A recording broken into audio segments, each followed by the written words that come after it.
பொன்னேரி அருகே குடியிருப்பு பகுதிகளில் மழைநீர் சூழ்ந்துள்ளதால் பொதுமக்கள் சிரமத்திற்கு ஆளாகியுள்ளனர். திருவள்ளூர் மாவட்டம் பொன்னேரி அடுத்த அத்திப்பட்டு பகுதியில் பெய்த மழையால் தண்ணீர் குளம் போல் தேங்கியுள்ளது. மழைநீருடன் கழிவு நீரும் கலந்து சாலையில் தேங்கி டெங்கு, மலேரியா போன்ற நோய் தொற்று ஏற்படும் அபாயம் உருவாகியுள்ளதாக அப்பகுதி மக்கள் குற்றம் சாட்டியுள்ளனர்.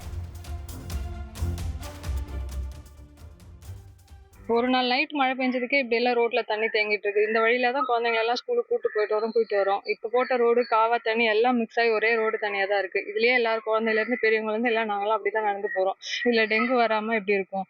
இது மாதிரிதான் போயிட்டு இருக்கு. இது கொஞ்சம் ஏதாவது பார்த்து அரேஞ்ச் பண்ணா நல்லா இருக்கும். இந்த மழைக்கு இவ்வளவு மழையில் நிறைய தண்ணி நிக்குது. இந்த காவாய் எடுத்து அதுவும் பிளாக் பண்ணி குளத்து தண்ணியில இருந்து எல்லாம் அவங்க வீட்டு எதிர்க்க அந்த காவா ஃபினிஷ் பண்ணாததுனால அதுல இருக்கிற அழுக்கு தண்ணிங்க எல்லாம் துணி துவைக்கிறது எல்லா தண்ணியும் இப்போ சேர்ந்து எல்லாமே சுத்தில வர்றதுனால எங்களால நடந்து வர முடிய மாட்டேங்குது.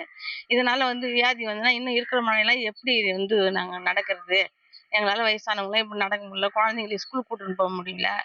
இதை நாங்கள் முன்னாடியே முன்னாடி பெஞ்ச மழைக்கே ஒரு 5 முறை போய் சொல்லியிருக்கோம் பஞ்சாயத்தில்.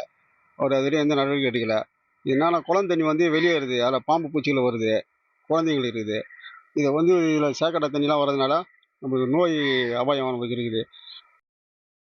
ட்ரெண்டை ஃப்ரெண்ட் ஆக்கிக்கோங்க. தந்தி டிவியின் சப்ஸ்கிரைபர்ஸ் அண்ட் ஃபாலோவர்ஸ் குடும்பத்தில் நீங்களும் இணையுங்க.